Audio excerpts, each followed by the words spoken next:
Emile Durkheim, da divisão do trabalho social.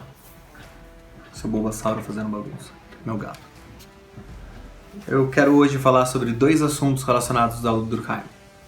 O que é funcionalismo, ou melhor, o que é uma função? Porque o Durkheim ele é basicamente o pai da sociologia.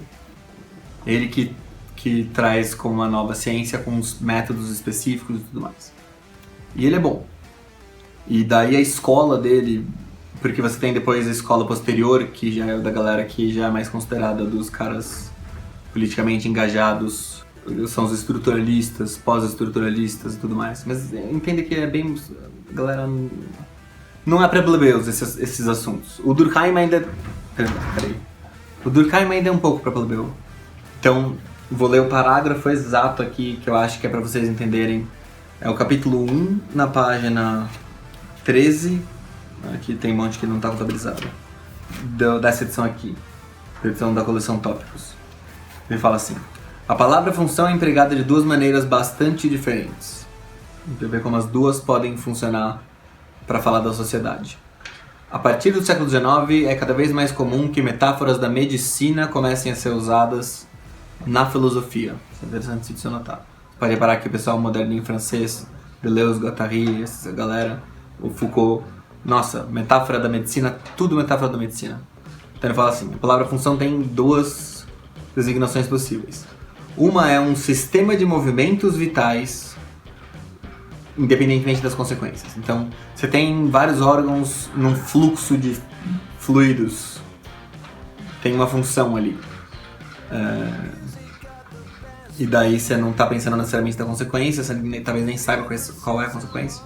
Mas é uma função, é uma união de várias coisas funcionando uma com a outra. E tem o sentido que fala mais precisamente da relação correspondente que existe entre os movimentos dos órgãos e tudo mais, e a necessidade do organismo de ter esses movimentos. É, obviamente, no segundo sentido que se interessa a sociologia do Durkheim. Quer dizer, a gente tem um monte de órgão aí, passando um monte ligando fluido e fluxo e um monte de coisa. Por quê? Que função serve esse negócio aqui? Tem um órgão inteiro aí. Pra que serve esse negócio? Tem um fluxo de negócio passando pra lá e pra cá. Pra que serve? É isso. Então, a ideia é, na sociedade, encontrar as instituições, os costumes, todo esse tipo de coisa que funcionam como se fossem órgãos dentro da sociedade. Alguns existem há muito tempo, por exemplo, o casamento. É como se fosse um órgão ali que existe há milênios. Ou, sei lá, qualquer costume. Costumes com relação a, tipo, cortar com um garfo, cortar com a faca e segurar com um garfo. É isso, né? Sei lá, sabe, diz respeito a tudo isso. Então, ele fala aqui, é nessa segunda acepção que entendemos a palavra. Então, funcionalismo para o Durkheim é essa acepção aqui. Ele ora designa um sistema de movimentos vitais e ora designa o verdadeiro sentido, que é a relação desse sistema de movimentos vitais com a função que ele cumpre no organismo, com para que serve esse negócio. Então, na sociedade, o funcionalista vai sempre olhar e falar: bom, peraí, tem tal coisa que existe, qual a função que isso cumpre? Se não cumpre nenhuma função, provavelmente não existiria. Eu não estou pegando de nenhum lugar do Durkheim, não tenho certeza se ele falou já uma frase tão drástica quanto essa que eu estou falando. Então não atribuam a ele. Faz alguns comentários, vale a pena ler, eu acho. Mas ele fala da vantagem de falar em papel ou função. A palavra papel ou função tem a grande vantagem de implicar, sem nada pré-julgar, quanto à questão de saber como essa correspondência se estabeleceu. Quer dizer, não é questão de por que os órgãos são assim. É questão de, olha, eles são assim, e daí pra que serve? Que no caso das sociedades é muito bom, porque evita que os nossos pré-julgamentos morais e tudo mais influenciem a pesquisa.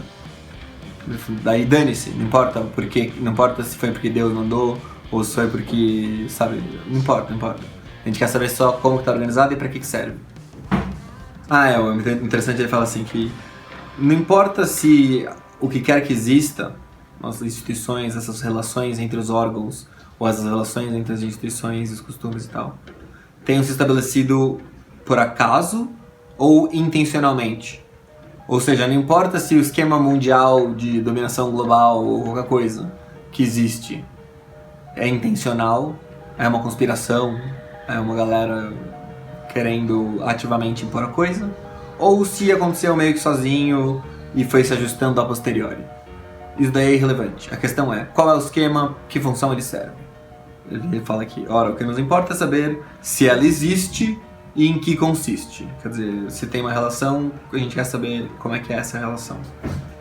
Não se ela foi pressentida de antemão, nem se foi sentida ulteriormente. Ou seja, tanto faz se perceberam depois que já aconteceu, ou se alguém inventou e fez o negócio acontecer. Isso, meus senhores, é o funcionalismo de Durkheim. Agora, quanto à divisão do trabalho, eu acho que não vale nem a pena entrar muito no que ele fala, porque acho que vai tomar tempo demais. Eu quero só lembrar uma coisa que é muito óbvia, mas que parece ter sido perdida. Meio que assim, por que isso não aparece nas discussões sobre o assunto? Todo mundo sabe, em todos os jogos, em todas as empresas, em todos os lugares, que a divisão das tarefas é mais eficiente do que todo mundo fazer exatamente a mesma coisa. Todo mundo faz um pouquinho da mesma coisa? Ou a gente divide bem as tarefas? Vamos dividir bem as tarefas? Todo mundo faz isso. Qualquer esquema que troque essa regra por todo mundo faz um pouquinho da mesma tarefa é mais ineficiente. Isso daí é senso comum, me parece. Dado que está em todos os lugares, todas as empresas, em tudo, todos os serviços públicos, tudo. Por que não estaria no casamento? Tem um argumento que eu concedo. Pô, mas casamento não é um trabalho. É pra gente, não é pra isso. Não precisa maximizar a produtividade do trabalho, é verdade? Quer dizer, do trabalho não, do casamento. Não precisa maximizar e otimizar a produtividade do trabalho. Isso daí é um negócio que, quer dizer, do casamento. Não precisa maximizar e otimizar a eficiência do casamento em termos de produtividade. Porque o casamento não é pra isso. Isso foi só mais ou menos em que foi desvirtuado o casamento desde o Estado moderno, em que todo mundo virou cidadão e tudo mais. Mas por outro lado, o que aconteceu? Eu não entendi. Bateria. Temos pouco bateria. Manda ver. Eu esqueci o que eu ia falar. Divisão do trabalho no casamento. Então, mas... Quando que começou? Não, ela sempre teve. Mas é que ela teve uma intensificada monstruosa depois do Estado moderno, com essa história de que todo mundo é cidadão, e daí todo mundo é soldado, e toda mulher é uma fábrica de soldados, todo homem é um soldado, e daí tem que produzir o máximo de bebês possíveis pra desempenhar essa função. Não quer que eu ia terminar. Não, bom, lembrei. Que o ponto é, cara, se todo mundo sabe, bem senso comum mesmo, que é melhor divisão de tarefas do que não divisão de tarefas, será que a gente não tá deliberadamente sabotando uma instituição quando a gente está meio que obrigando ela a tornar-se igualitária e proibindo ou coibindo ao máximo que ela seja feita na base da divisão de tarefas? Uma pergunta. Deixo para vocês nos comentários.